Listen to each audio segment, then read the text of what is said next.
Entonces, buenas tardes y bienvenidos a esta nueva clase de electrodinámica. Voy a comenzar hablándoles de lo que son los proyectos, ¿no?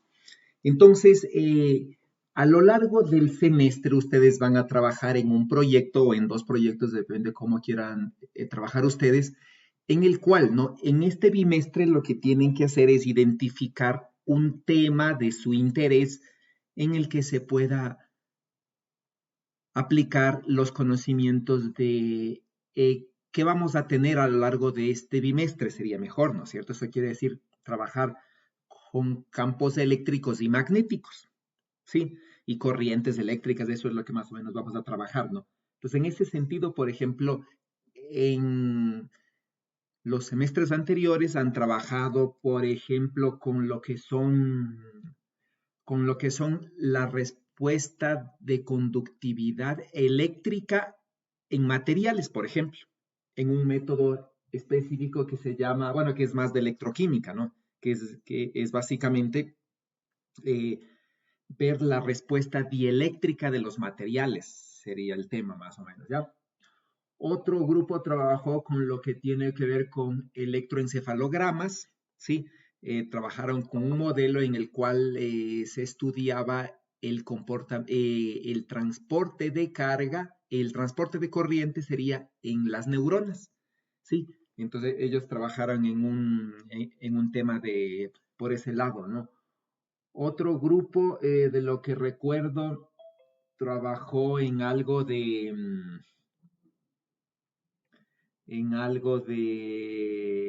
medidas de electroimpedancia, que se llama, sí, que es otra área de materiales, ¿no? Entonces, que es básicamente parecido al tema anterior, sí, que fundamentalmente se estudia la respuesta eléctrica, igual de materiales, ¿no? Puede ser, por ejemplo, en interfaces, ¿no? Una interfaz sólida con una interfaz líquida, como intercambia carga y corriente, ¿ya? Eso, por ejemplo, se utiliza para los sensores electroquímicos que se llaman, ¿no?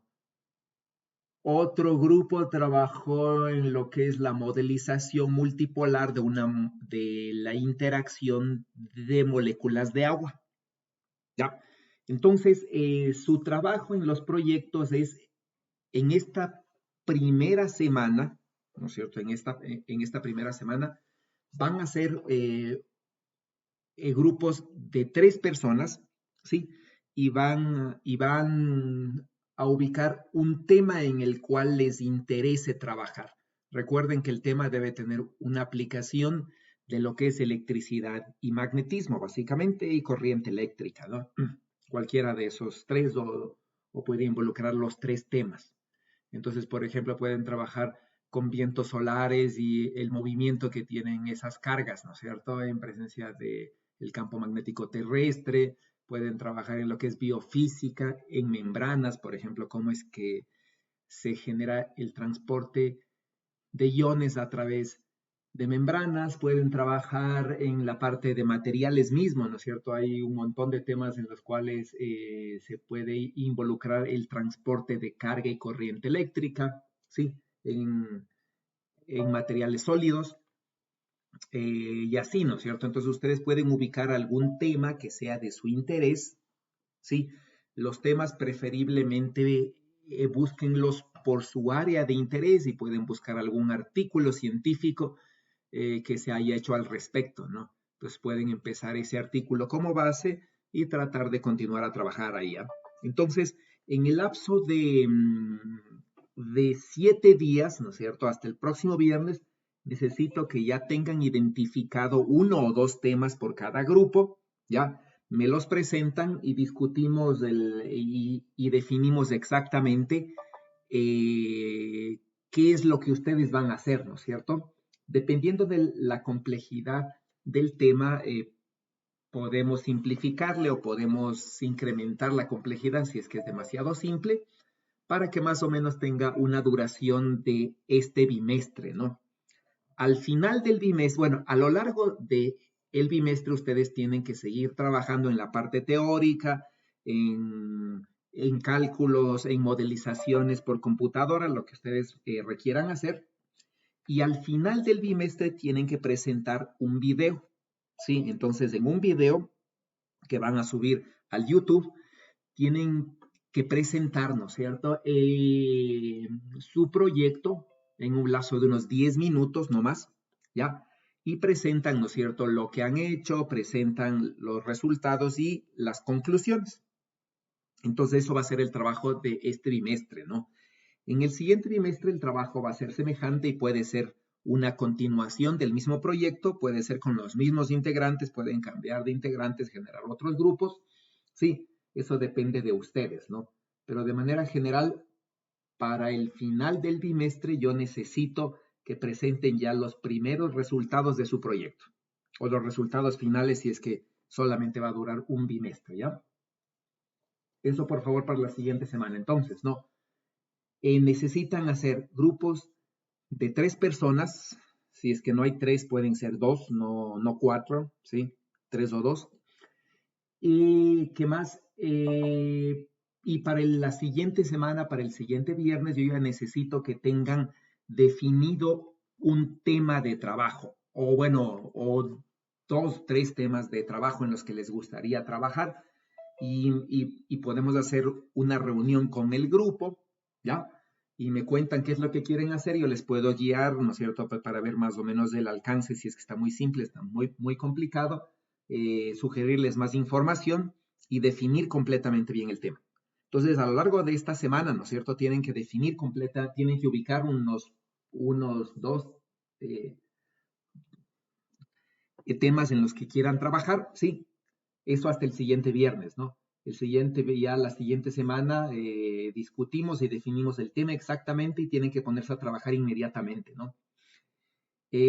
A lo largo de las semanas, cada 15 días me van a entregar un reporte de su avance, ¿sí? Es decir, los datos que van generando, ¿no es cierto? Las teorías los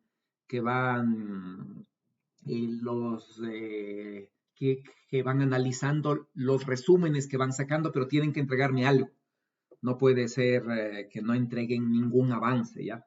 Eso con el propósito de que no dejen el proyecto a el último, porque recuerden que el proyecto creo que tiene un valor del 30% de la nota, no estoy seguro, pero es alrededor de ese valor. Entonces, es un peso importante, ¿no?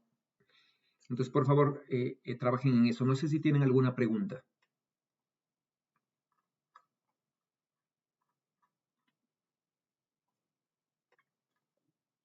Ok, bueno. Entonces, vamos a empezar, ¿no?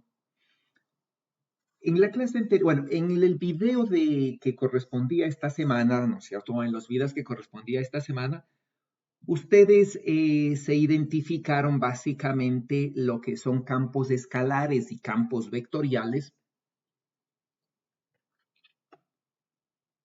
¿sí? Se definieron, ¿no es cierto?, lo que son los campos escalares y vectoriales, y se definió o se comentó, ¿no es cierto?, que los campos escalares y vectoriales básicamente, déjenme poner esto, los campos escalares y vectoriales, ¿no es cierto?, fundamentalmente tienen infinitos grados de libertad y por lo tanto se trabajan en ecuaciones diferenciales parciales, ¿sí? Eso habíamos definido, ¿no es cierto? Y habíamos definido los diferentes sistemas que vamos a utilizar, siendo estos, ¿no?, las coordenadas rectangulares, las coordenadas cilíndricas y las coordenadas esféricas. En el segundo video, ¿no es cierto?, que correspondía a esta semana, fundamentalmente vimos las operaciones, bueno, diferentes operaciones diferenciales, las operaciones fundamentales, con lo que son los campos escalares y vectoriales. Y básicamente, ¿no es cierto?, nosotros definimos el operador gradiente de un campo escalar que tiene que ver con lo que se conoce como la derivada direccional, ¿no? El cambio de un campo escalar en una dirección dada. Vimos por otro lado, por ejemplo, lo que era la divergencia y le analizamos con lo que es el flujo, ¿ya? Vimos lo que es, ¿no es cierto?, el rotacional con un concepto que es la circulación, ¿sí? La integral de línea del campo vectorial. Y de manera general, ¿no es cierto?, definimos que para un campo vectorial que se extiende en todo el espacio y que tiende a cero en el infinito, básicamente tenemos dos fuentes del campo vectorial, ¿no? Una fuente del campo vectorial que genera campo divergente, ¿sí?, que se relaciona con la divergencia del campo vectorial, y la otra que genera un campo rotacional, que se relaciona con el rotacional del campo vectorial, ¿sí? Y si conocemos la divergencia y el rotacional del campo vectorial, según este teorema, tenemos completamente definido el campo vectorial, ¿ya? Es así, ¿no? Como habíamos puesto, por ejemplo, que el campo eléctrico está completamente definido en todo el universo si es que se conoce la carga, ¿sí? Y la variación del campo magnético. Entonces, la carga genera un campo divergente, mientras que la variación del campo magnético genera un campo eléctrico rotacional, ¿sí? Igual, y una aplicación, un ejemplo con el delta de Dirac, ¿no? Tienen preguntas primero. Con la clase anterior se debieron haber generado posiblemente más preguntas, ¿sí? Los ejercicios que se resolvieron son ejercicios en los cuales se plantean, ¿no es cierto?, diferentes aplicaciones, diferentes ejemplos de lo que más o menos vamos a trabajar a lo largo del semestre. Preguntas de eso, preguntas en general de algo de las clases anteriores. Dígame, Daniel.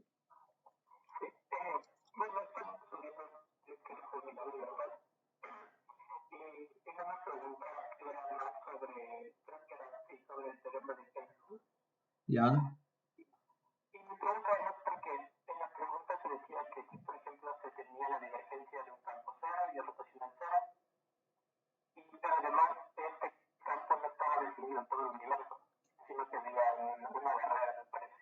Y, sí, una frontera, sí.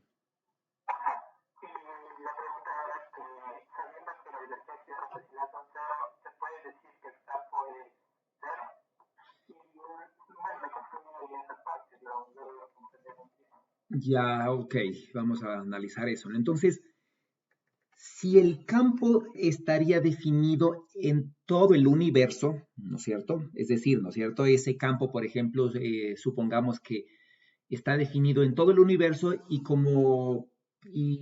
supongamos, ¿no es cierto?, que en el infinito tiende a cero, ¿ya?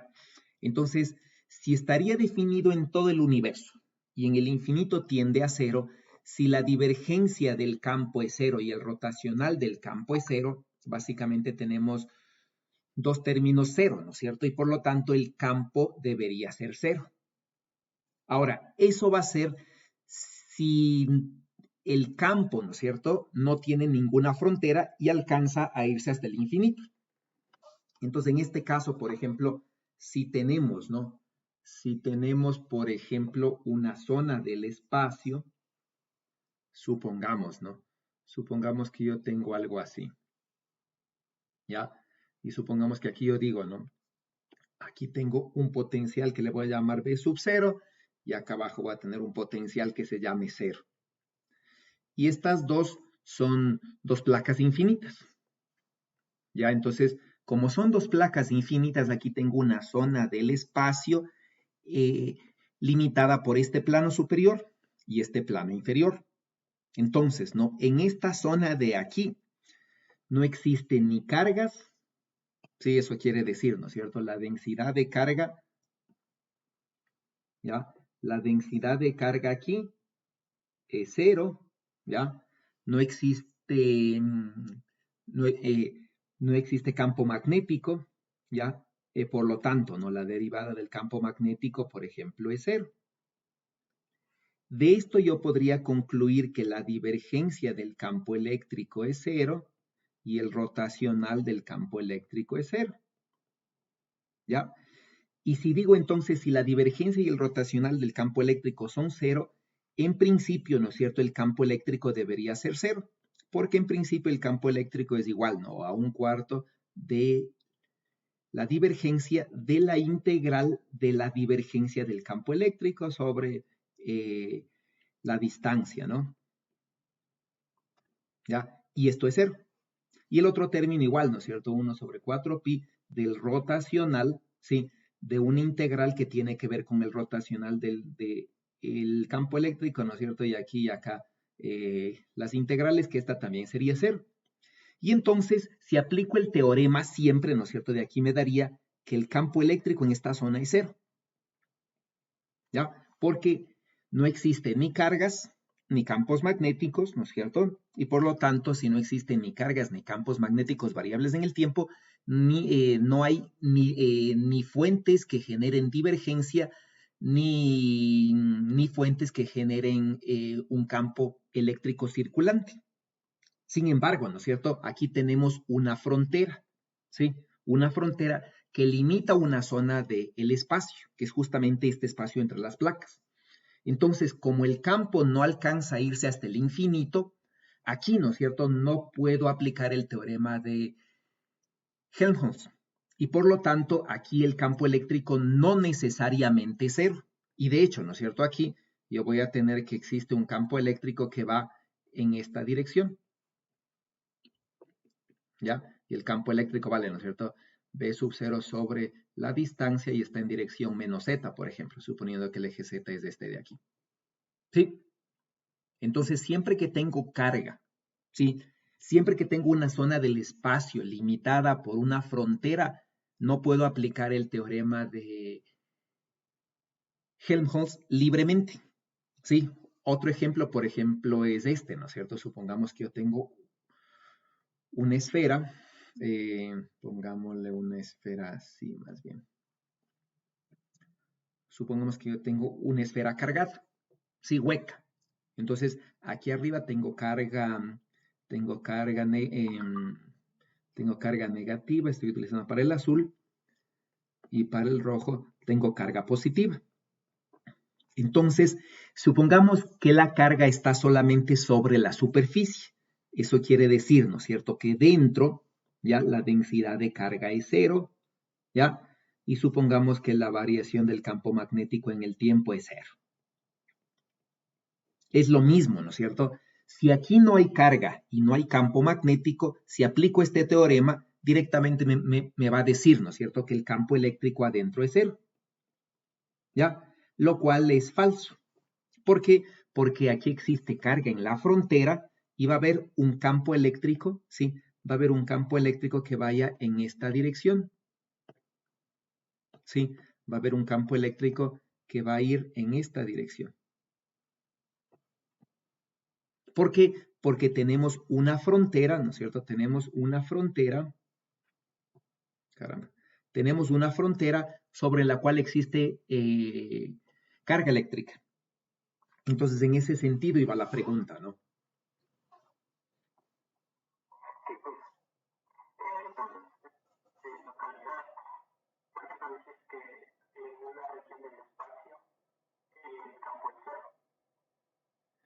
Lo que pasa es que para aplicar este teorema, digamos, ¿no es cierto? Para aplicar este teorema así como está, necesito que este campo llegue hasta el infinito, ¿sí? Primeramente. Y en el infinito sea 0. Es decir, ¿no es cierto? Por ejemplo, ¿qué tal si yo diría, tengo una línea de carga infinita? ¿Ya? Tengo una línea de carga infinita, ¿no es cierto? Entonces aquí tengo una línea de carga con densidad de carga lambda. Y esa línea es infinita. Entonces, ¿no es cierto? Como la línea de carga es infinita, yo podría decir el campo eléctrico en el infinito es 0. Si existen cargas que llegan al infinito, porque esta línea de carga es infinita, ¿puedo concluir esto? No, ¿no es cierto? ¿Por qué? Porque si me alejo en esta dirección, ¿ya? Si me voy hasta el infinito aquí, aquí el campo eléctrico sí es 0, ¿ya? Pero si me voy hasta el infinito por aquí, ¿sí? Aquí arriba en el infinito sigue existiendo cargas y por lo tanto el campo no es 0, porque siguen habiendo cargas que alcanzan el infinito.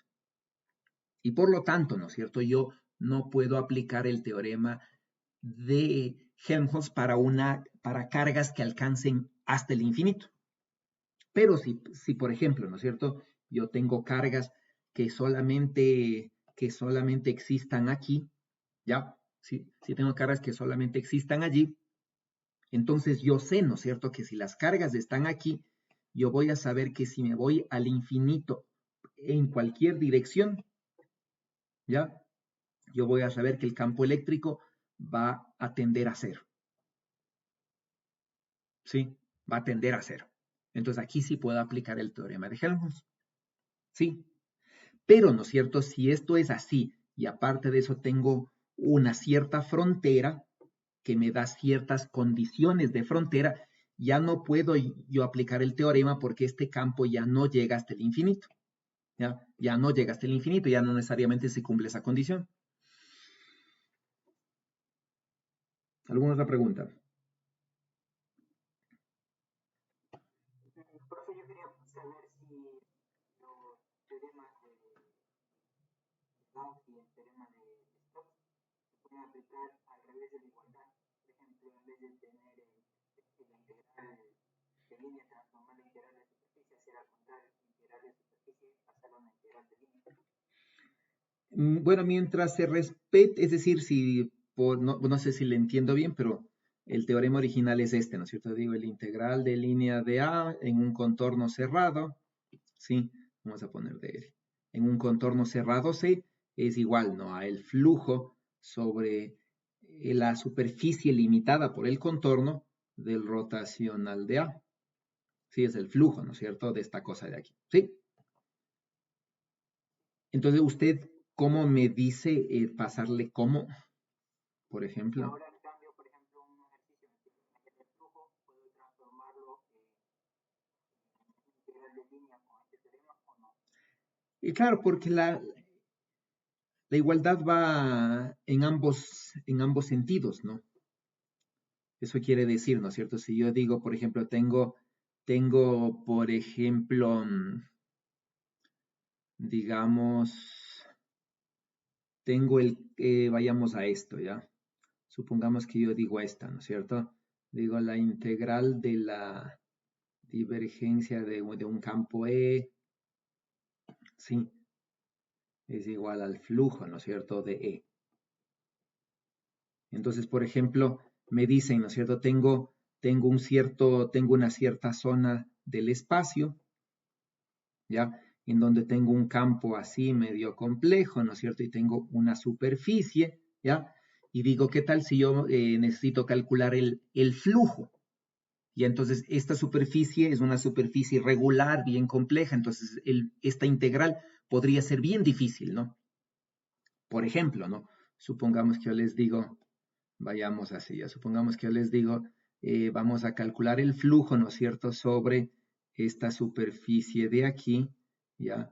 Que es una superficie, ¿no es cierto?, que tiene una forma media rara, sí, y se cierra de alguna manera, ¿no? ¿Ya? Se cierra de alguna manera, ¿ok? Ahora, si es que esa es la superficie, ¿no es cierto? Yo digo, digamos que tengo un campo eléctrico que sea, por ejemplo, 4x en 4xy, ¿no es cierto? Pongámosle que sea más fácil, ya. Sea 4x en y más 2z en x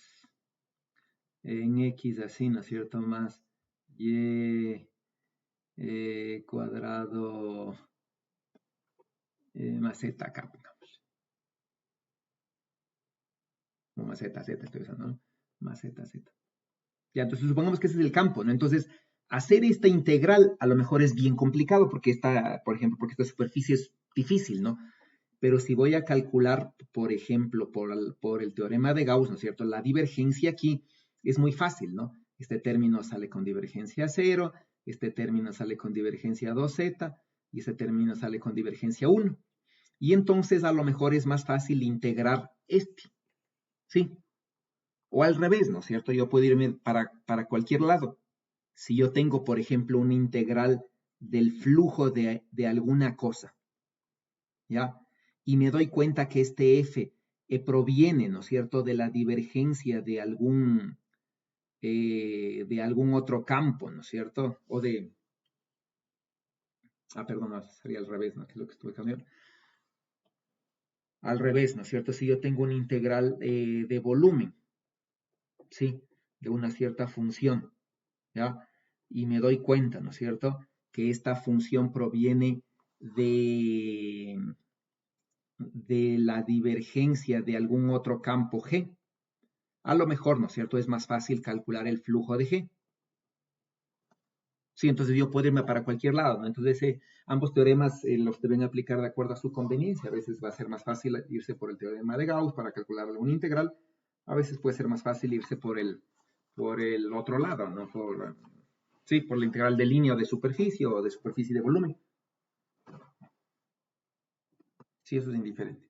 ¿Algo más?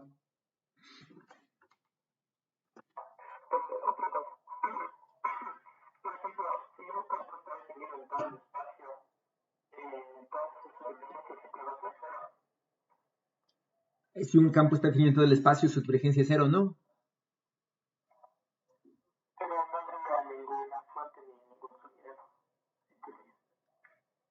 No, pero lo que pasa es que en las condiciones de haber, usted me dice, no hay fuentes. Es decir, usted me dice, ¿no es cierto? No hay fuentes, ¿no es cierto? Es decir, que la divergencia de ese campo es cero. Sí, no hay fuentes, ni sumideros. ¿Qué más? Necesitamos la otra, ¿no es cierto? Necesitamos la otra del rotacional. Ya, entonces usted, también dice cero.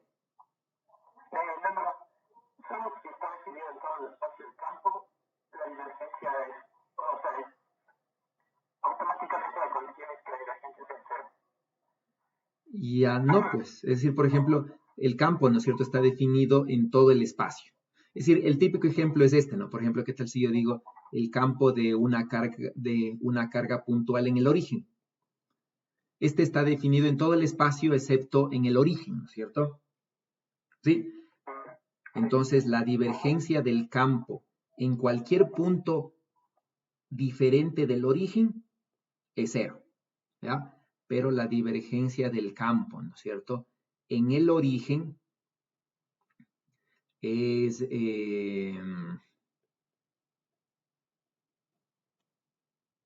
sí, es esto. Entonces, si tengo un campo definido en todo el espacio, ¿sí?, su divergencia puede valer cualquier cosa, ¿no? Puede ser cero, no puede ser cero, depende, ¿no? Entonces, específicamente para un campo eléctrico, por ejemplo, inclusive yo podría tener este caso, por decirle, tengo una carga positiva aquí, una carga negativa acá, y esto me genera un campo eléctrico dipolar, ¿ya? Que este también está definido en todo el espacio, ¿sí? Y voy a tener una carga, por ejemplo, diferente y voy a tener una divergencia diferente de cero, ¿no? Entonces, sí, no sé si eso es la pregunta que usted me dice, pero no le veo por qué es que si el campo vectorial está definido en todo el espacio, su divergencia sería cero. No me explico cómo es el razonamiento.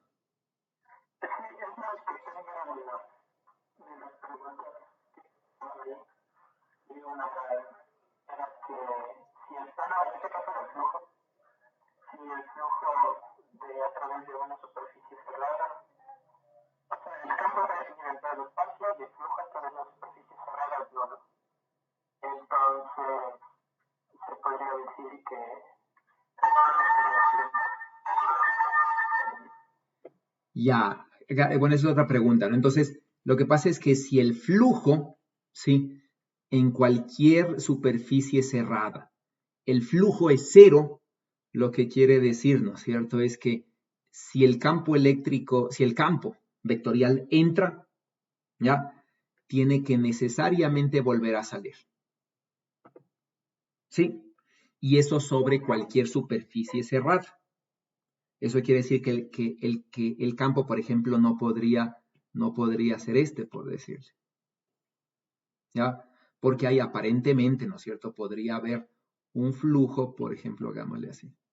Podría haber un flujo, ¿no es cierto? Yo podría escoger un flujo diferente y decir, por ejemplo, aquí, en esta superficie, el campo solo sale. Entonces, si es que sobre cualquier superficie el flujo siempre es cero, la única forma es que el campo, ¿no es cierto?, que las líneas de campo sean cerradas sobre sí mismas. Es la única opción. Porque ahí, sea como sea que sea mi superficie cerrada, ¿ya? Sea donde sea que le ponga, el flujo siempre va a ser cero. Entonces ahí viene la pregunta, ¿no? Si las líneas de campo son cerradas sobre sí mismos, ¿puedo concluir que la divergencia de ese campo es cero?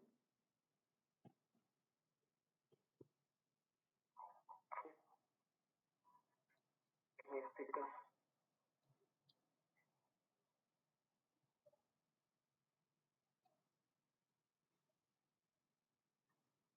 algo. Ya. Entonces, a eso se refería la pregunta, ¿ya? En ese sentido es. Sí. Entonces en ese sentido tienen que pensar.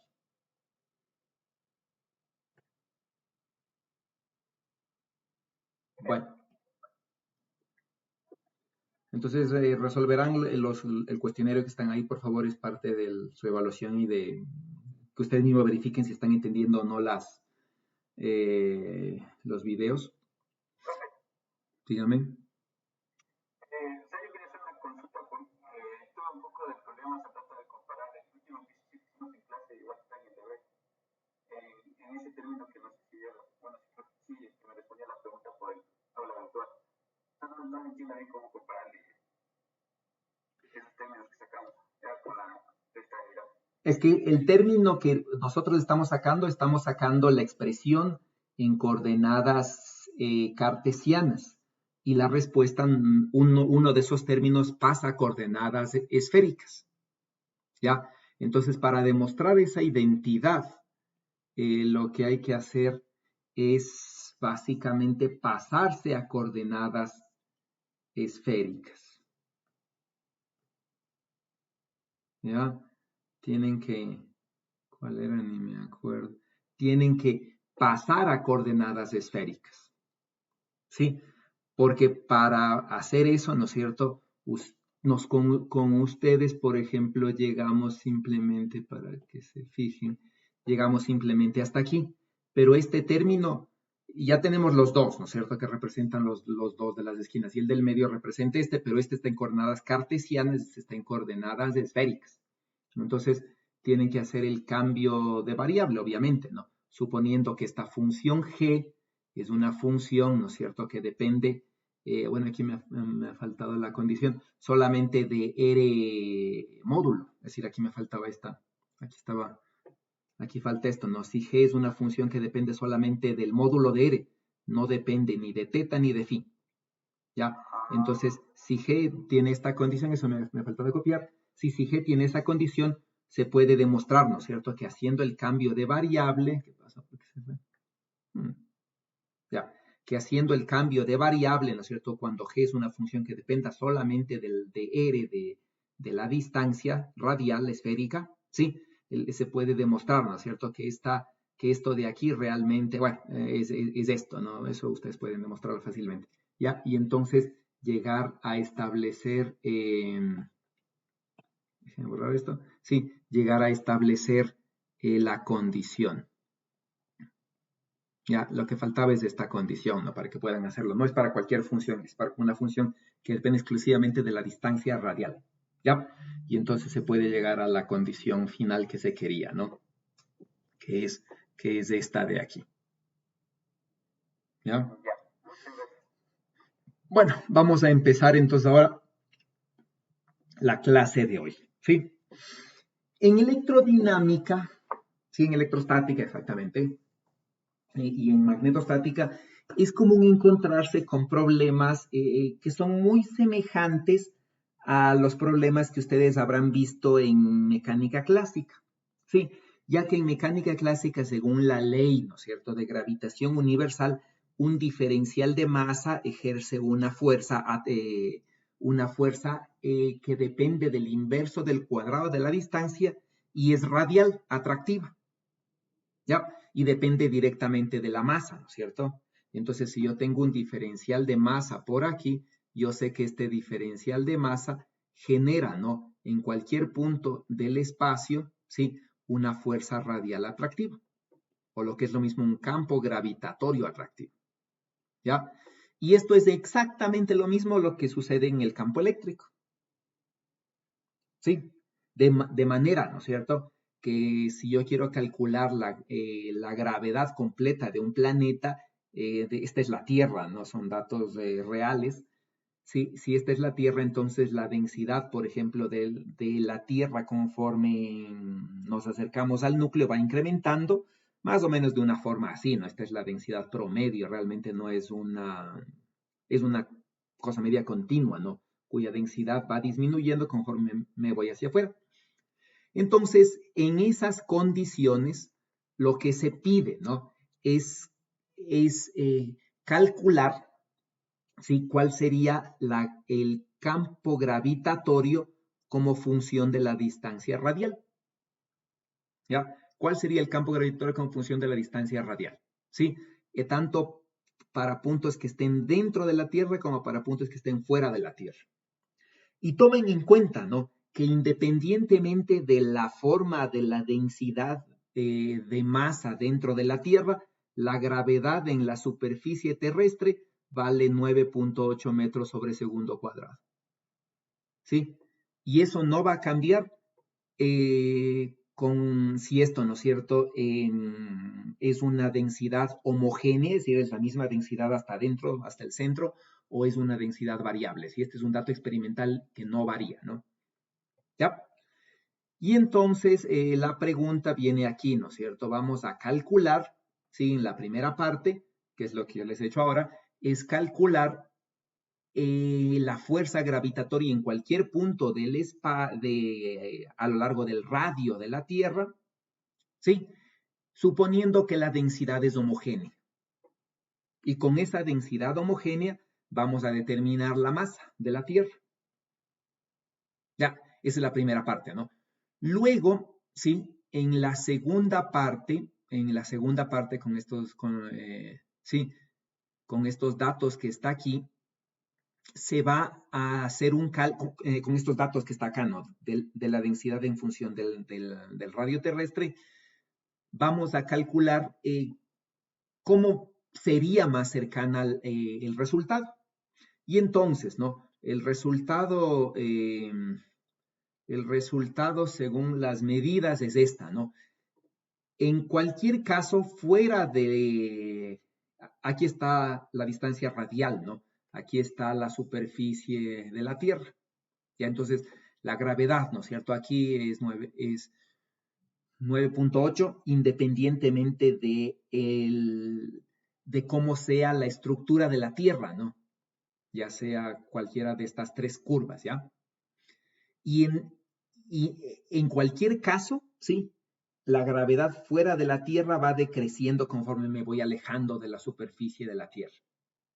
Pero dentro de la Tierra tenemos diferentes condiciones, ¿no es cierto? Si dentro de la Tierra, por ejemplo, la densidad fuera igual, la gravedad se supone que va a crecer linealmente. Mientras que los otros dos modelos, ¿no es cierto?, son modelos en los que la densidad varía, ¿no? ¿Ya? De alguna manera, que son estos dos modelos de aquí, ¿ya? Entonces nosotros con estos datos vamos a tratar de hacer una curva semejante a esta de acá. ¿Ok?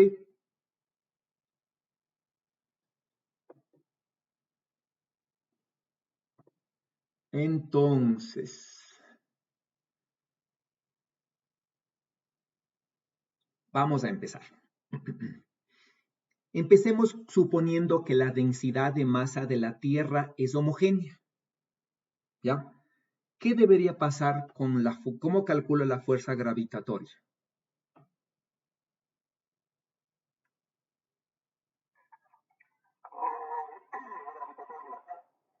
Ya, ¿qué más? Con la ley de la gravitación universal. Está bien, ¿qué más?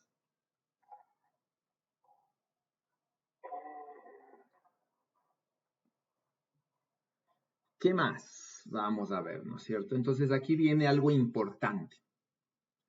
Ya, el sistema, ¿no es cierto? Sea que la Tierra tenga una densidad que varíe con el radio, sea que no, o sea que sea una densidad uniforme, ¿sí?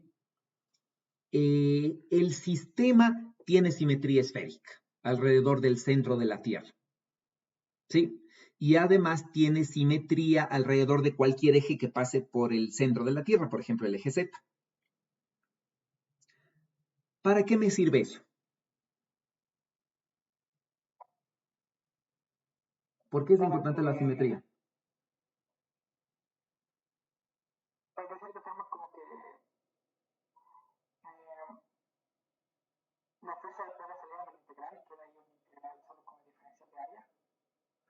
Ya, la fuerza, a ver, no le oí bien la parte de la fuerza, algo de la integral, me dijo. Según yo, porque de cierta forma la fuerza puede salir del integral y luego el diferencial de integral solo del diferencial de área.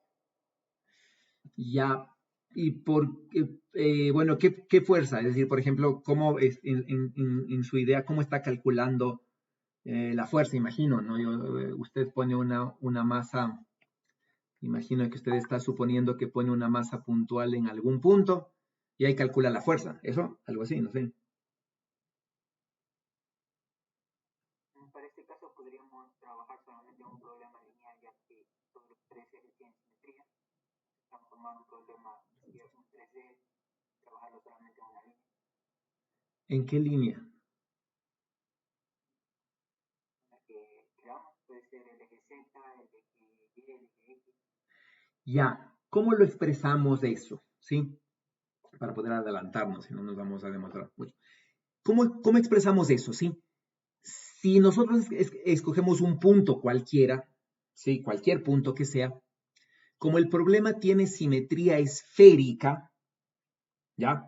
Quiere decir, ¿no es cierto?, que si yo me pongo en cualquier punto que se encuentre a la misma distancia, la fuerza que va a ser, bueno, el campo, diga, hablemos, ¿no? El campo gravitatorio va a ser el mismo,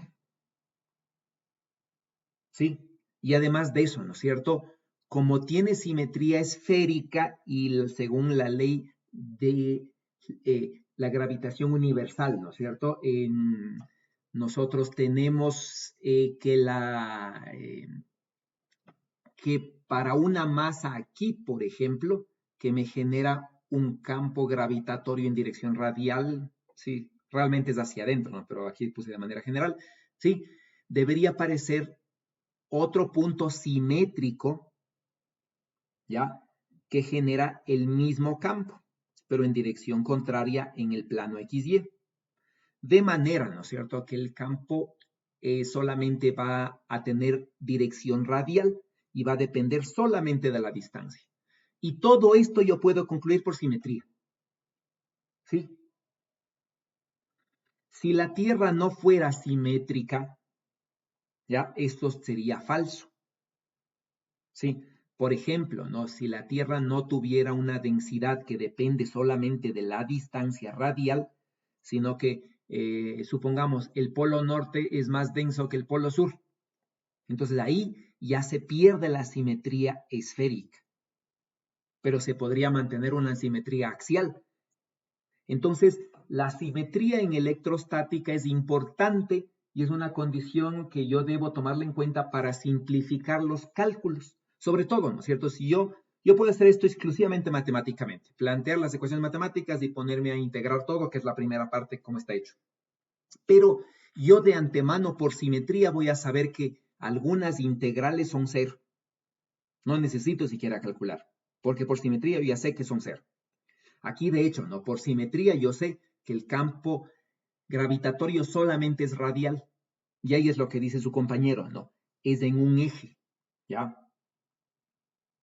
Entonces, como el campo gravitatorio solamente es radial, el campo gravitatorio solamente debe depender de la distancia radial. Todo esto yo puedo concluir por simetría esférica. Entonces, simetría va a ser muy importante, ¿no es cierto?, en electrostática. Ahora sí, ¿no es cierto?, ya podría calcular, ¿sí? Entonces, por simetría, ¿no es cierto?, el campo debe depender solamente de la distancia radial esférica. Todo esto de aquí son los cálculos, ¿no? Entonces ahora sí vamos a hacer el planteamiento matemático. Entonces esta es la ecuación, ¿no es cierto?, de gravitación universal, ¿sí? Para un diferencial de masa que se encuentra en una posición R minúscula, ¿ya? Va a haber, ¿no es cierto?, una interacción radial, es decir, ¿no es cierto?, si este es el diferencial de masa, ¿ya? Este diferencial de masa genera esta fuerza, que es, ¿no es cierto?, el diferencial de masa que está generando el campo, que es este 1, por ejemplo, y este campo depende del inverso del cuadrado de la distancia, donde este vector en negro punteado es el R menos R', y tiene dirección radial, y este signo menos quiere decir que es atractivo. Entonces aquí, ¿no es cierto?, es atractivo, tiene dirección radial y depende del inverso del cuadrado de la distancia. Y depende directamente de la cantidad de masa que esté generando este campo gravitatorio. Esta es la ecuación que vamos a trabajar en electrostática todo el tiempo, digamos. Y es idéntica a la ecuación que ustedes ya conocen para el campo gravitatorio, por ejemplo. Y entonces, ¿no? Yo voy a decir, voy a calcular entonces el campo aquí. Y este punto va a ser mi punto R mayúscula, ¿no? Donde estoy calculando el campo. Y ese punto entonces tiene coordenada ZK. ¿Ya? Mientras que este punto de aquí, que se encuentra en la posición R, es mi diferencial de masa. Y voy a utilizar por simetría, voy a utilizar coordenadas esféricas, ¿sí? Pero, ¿no es cierto?, en unitarios cartesianos. Voy a utilizar yo en este caso, ¿sí? Y entonces hago este cálculo. Sí, simplemente hago este cálculo, ¿no es cierto? Aquí está el vector R menos R', que les repito, no es este vector punteado en negro que va de la masa al punto donde estoy calculando el campo. Es importante que aquí identifiquen estos dos vectores, ¿no? El punto donde estoy calculando el campo gravitacional y el punto donde está el diferencial de masa, ¿sí? R mayúscula, el punto donde estoy calculando el campo gravitacional. Este punto es constante para todo el ejercicio, digamos, mientras haga el cálculo, y el diferencial de masa va a ir cambiando en todo el volumen del cuerpo. Sí, este punto es variable, ¿no?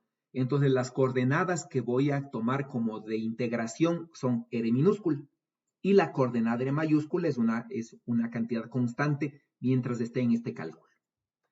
¿Sí? Y entonces hago el cálculo, ¿no? Y simplemente tengo entonces que el cálculo va a ser solamente la gravedad, ¿sí? Va a ser simplemente esta integral, ¿sí? Entonces aquí estoy sumando todos los diferenciales de masa que existen en toda la Tierra. ¿Ya? Y aquí yo con qué, bueno, aquí me está faltando algo, aquí me está faltando la dirección. Entonces aquí yo ya sé que las componentes en X y en Y se van por simetría, entonces ni siquiera le integro. Y aquí solamente estoy considerando la última componente, que es la componente en Z. Entonces yo, si analicé bien mi problema por simetría, yo me quito 2 integrales de las 3. ¿Sí? Pueden meterse a hacer la tercera integral, pero se supone que ustedes son físicos, no matemáticos, entonces deben confiar en sus instintos, ¿no es cierto? En la parte teórica, digamos, que estamos analizando, en este caso simetrías, ¿no? Y entonces aquí, bueno, aquí como les decía, lo que me está faltando es el unitario en Z, ¿no? Entonces, esta es la única integral que voy a hacer, o que debería hacer, ¿ya? Pero no la voy a hacer, ¿sí? Esta es la forma calcular el campo directamente, ¿sí? Esta integral de aquí, integrada en phi es fácil porque simplemente sale 2pi, pero la integral en teta es compleja. Son realmente 2 integrales que hay que hacer y un cambio de variable, y la integral ustedes pueden hacerla, ¿ya? No sé si tienen alguna pregunta de esta primera parte.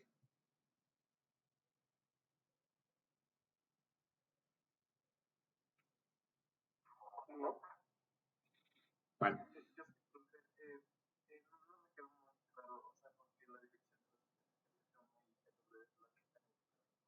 A ver, no le quedó muy claro por qué la dirección de los dos diferenciales, ¿qué? Los diferenciales de G1 y de G2 tienen esa dirección. Porque para un diferencial de masa que se encuentre que el cuerpo en azul, la fuerza es radial. Sí, esto me dice la ley de gravitación universal. Sí, que ustedes ya saben. ¿Ya? Y si, ¿no es cierto?, este ángulo de aquí es igual a este ángulo de acá, ¿sí? Y esta distancia de aquí es igual a esta distancia de acá. Ambos van a generar el mismo campo gravitacional, excepto que el uno va a estar en dirección radial, realmente hacia adentro, ¿ya? Porque es atractiva, pero como les digo, simplemente estoy haciendo un caso general, ¿sí? Donde el menos, donde este signo menos es el que me va a dar una dirección atractiva de la gravedad, ¿ya? Pero sea como sea, ¿no es cierto? Si las dos son hacia afuera o las dos son hacia adentro, ¿ya? Las componentes horizontales se van a eliminar y solo me van a quedar componentes verticales. ¿Ok? Y, ¿no es cierto?, según la ley de la gravitación universal, aquí es donde yo veo que la fuerza es central, es decir, que va hacia o desde este punto donde se encuentra la masa que genera el campo, hasta este punto donde está, donde estoy calculando el campo, ¿sí? Porque este vector R menos R' es el vector que va de R minúscula a R mayúscula. Y este campo entonces tiene esta dirección. ¿Sí? No sé si ahí respondo a su pregunta.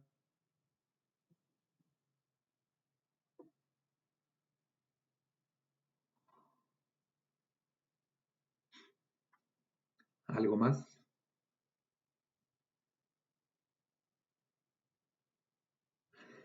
Bueno, yo voy a irme, no es así. Yo voy a irme a hacer otro cálculo, ¿sí? En vez de integrar esta ecuación, ¿no es cierto? En vez de integrar esta ecuación, ¿ya? En vez de integrar, ¿no es cierto?, esto, voy a irme a hacer un cálculo diferente, ¿no?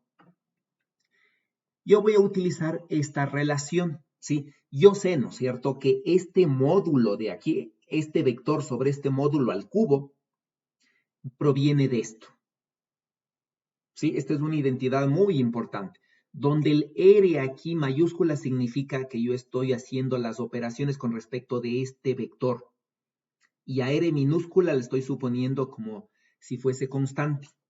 Es decir, ¿no es cierto?, yo estoy haciendo estoy suponiendo que este punto donde estoy calculando el campo gravitacional es el que es variable, y este punto estoy suponiendo que es constante ahora, al contrario de lo que está en este integral. Este punto es constante y R minúscula es la variable. ¿Ya? Entonces voy a hacer lo contrario, ¿no? Voy a aplicar esta ecuación. ¿Sí? ¿Por qué? Porque, ¿no es cierto?, si yo quiero calcular esta integral vectorial, ¿sí?, si este vector de aquí es igual a esta cantidad, yo puedo calcular esta integral. Y como este es un operador que es con respecto de R mayúscula, puede salir de la integral, porque la integral es con respecto de R minúscula. Y R mayúscula con respecto de R minúscula es como si fuese una constante. Eso quiere decir, ¿no es cierto?, que este operador, ¿ya?, que este operador lo puedo sacar, porque es prácticamente constante con respecto de la integral. Y entonces, ¿no es cierto?, yo puedo calcular el campo gravitacional como menos el gradiente de una cosa, es decir, tengo exactamente lo mismo a esto. El campo eléctrico es igual a menos el gradiente del potencial eléctrico. ¿Ya? Y aquí estoy teniendo lo mismo, ¿no es cierto? El campo gravitacional es igual a menos el gradiente de un potencial gravitacional. Entonces, quiero que vean la analogía, es exactamente igual. ¿Ya? Y entonces, ¿qué ventaja tengo, no? Que esta integral de aquí, de manera general, son tres integrales, ¿sí? Porque son, ¿no es cierto?, una para X, una para Y, otra para Z, o bueno, o las tres coordenadas que aparezcan aquí. Esta de aquí es una sola integral. Y esa es la ventaja. ¿Ya? Entonces, yo puedo calcular, ¿no es cierto?, solamente la integral r menos r minúscula. ¿Sí? Y entonces la integral en r menos r minúscula, ¿no es cierto?, yo puedo sacar el módulo de esta cosa, r menos r minúscula, y de lo que vimos antes simplemente es matemática, no sale esta cosa de aquí. ¿Sí? Y hacer un cambio de variable, que es el fácil, ¿no? Entonces aquí, bueno, aquí fácilmente el fin no es prácticamente, no aparece en ninguna parte de lo que voy a integrar, entonces phi sale afuera, ¿no es cierto? Como esta parte, y simplemente aquí tengo una integral en teta y en r.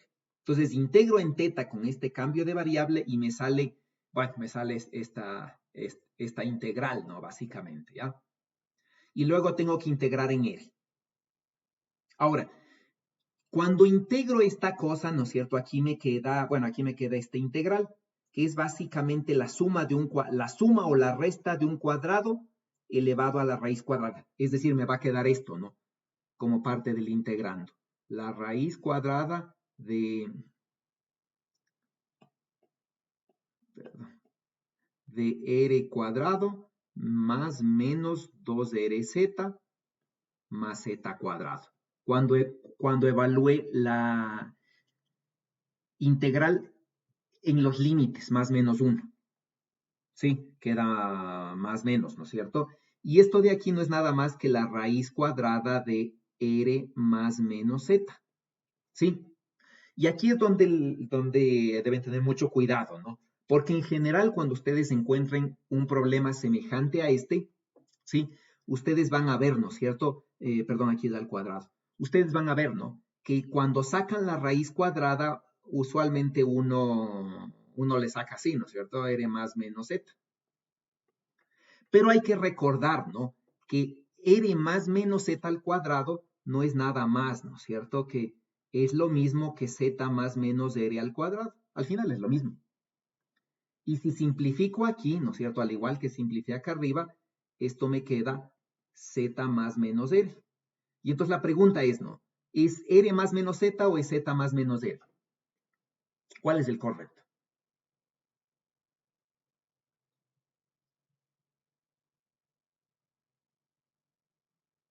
¿Sí? Entonces, ¿qué es lo que se debe hacer allí? ¿Ya? Si Z es mayor que R, este es el correcto. Pero en cambio, ¿no? Si Z es menor que R, este es el correcto, porque realmente cuando saco la raíz cuadrada de un número elevado al cuadrado, lo que estoy sacando es, ¿no es cierto?, un valor. Sí, es como decir, ¿no es cierto?, la raíz cuadrada de 25. Esto es 5, siempre. ¿Ya? Pero en cambio, ¿no? Más menos 5 al cuadrado siempre es 25. ¿Ya? Y entonces aquí viene el valor absoluto, ¿no? Porque estoy haciendo esta operación prácticamente, ¿ya? Estoy sacando la raíz cuadrada de esto, ¿sí? Y la raíz cuadrada de esto puede ser cualquiera de las dos, ¿no? ¿Sí? Y entonces ahí tengo que hacer el análisis, ¿sí? Y esto es la parte importante de este ejercicio, ¿ya? Entonces, cuando saco la raíz cuadrada, realmente esto sale como el módulo y el módulo, ¿ya? Como estas son coordenadas esféricas, R estrictamente es positivo. Y en el gráfico, el punto Z le estoy suponiendo un punto sobre el eje Z, es decir, que Z de aquí es positivo. Entonces, no, R y Z son positivos que se están sumando y por tanto, ¿no es cierto?, simplemente pueden salir afuera como R más Z, ya sin ningún problema. Pero este de aquí, tengo que saber si R es menor que Z o si R es mayor que Z para poder sacar el módulo, ¿ya? Y entonces, ¿qué es lo que se hace, no es cierto? Si Z es mayor que R, ¿sí? Tomen en cuenta este R, ¿no? Ya, si Z es mayor que R, simplemente esto de aquí es Z menos R. ¿Por qué? Vamos a la lámina anterior. Ya. Estoy aquí, ¿no es cierto? Estoy en un punto en este eje. ¿ya? Digo, estoy integrando en R, ¿ya? Una función en R. Eso quiere decir que R toma cualquier valor entre 0 y R mayúscula.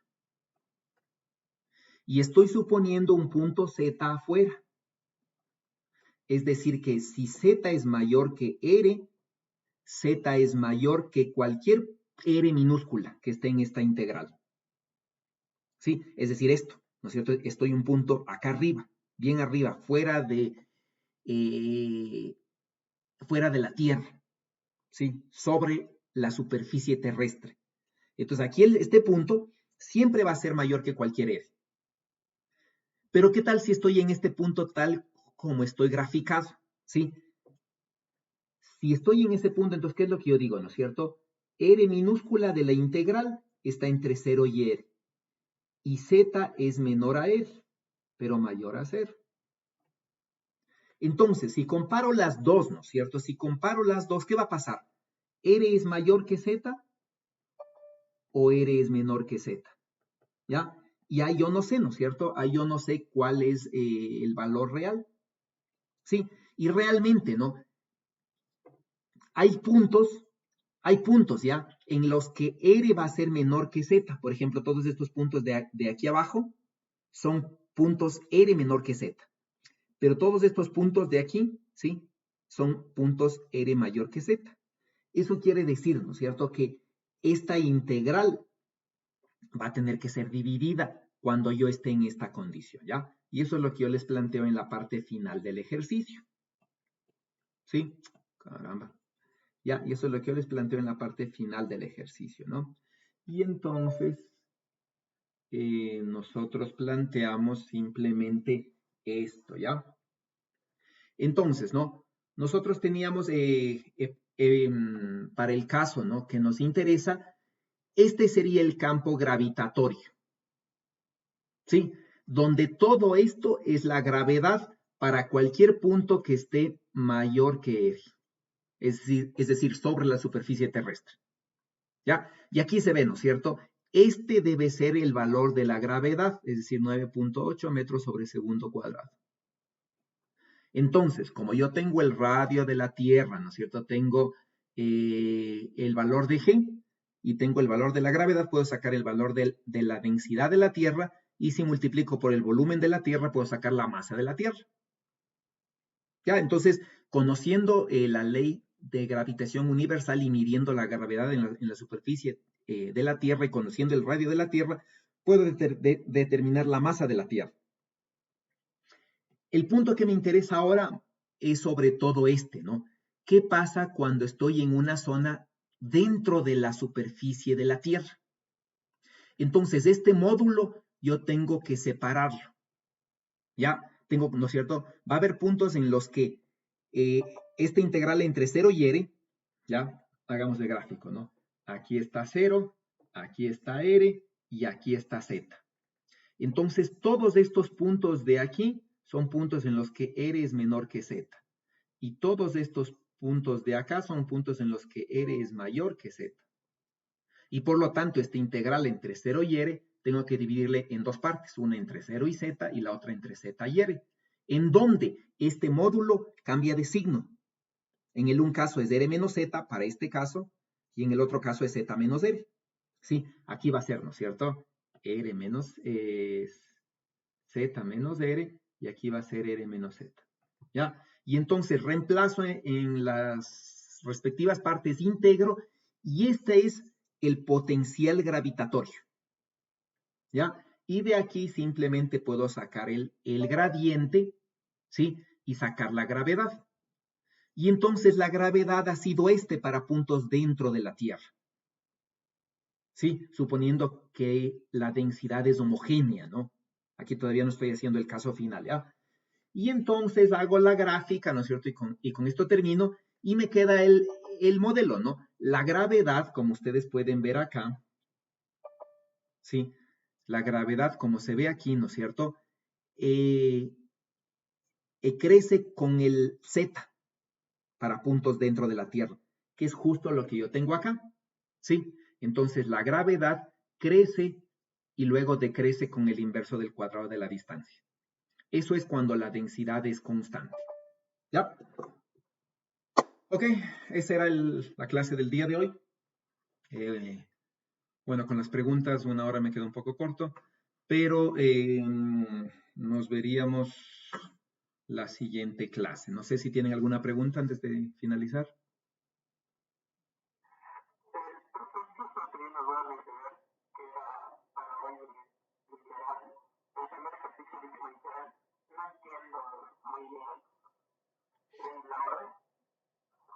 Bueno, verá, ahorita tengo clases, entonces a las 4 comuníquese por WhatsApp. Y por cierto, necesito que todos me envíen un WhatsApp con su nombre para crear el grupo de electrodinámica, por favor. ¿Ya? Entonces, mi número de teléfono está en la guía de estudios en el aula virtual. Por favor, envíenme ahora. Yo creo, entonces, me ponen su nombre y la materia, ¿no? Electrodinámica. ¿Ya? Y yo les creo el grupo para poder comunicarnos por ese medio, ¿ok? Y con usted nos veríamos después de clases, y 4:30, por favor, me escribe para saber cuál es su duda exactamente y aclarar. Entonces nos vemos el día lunes. No se olviden de ver los videos, es importantísimo que vean los videos. Hasta el lunes.